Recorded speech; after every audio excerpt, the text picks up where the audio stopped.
আমরা গরিব হওয়ার কারণ হইতেছে আমরা বাপ মা। আমরা জন্মের পরেই গরিব বানাই দিছি। কেন লাগিয়া? এর নাম হইতেছে কুদ্দুস। নাম শুনলেই তো মনে হয় হাসি, ধান কাটতে যা। এই যে তোমার নাম আবুল, নাম শুনলে কেমন জানি খেত খেত খেত লাগে, এটির কোনো নাম হইলো? এই যে আমার নাম কাশেম, নাম শুনলেই মনে হয় যে হকার, সম্পাপড়ি বিক্রি করি। এইটার নামের কোনো খাওয়া আছে? কোনো খাওয়া নাই। এটার নাম গরিব গরিবই, আর এটি কোনোদিন বড় লোক হইতে না। স্টিভেন জবস, নাম শুনলেই অন্যরকম বাই বাই, মনে হয় যে কি জানি কি তৈরি করে আলবো।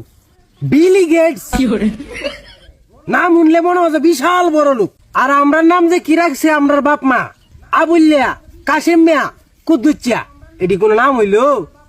এইটা নাম কোন সেরি মানুষ যদি শুনে জীবনে ব্যবহার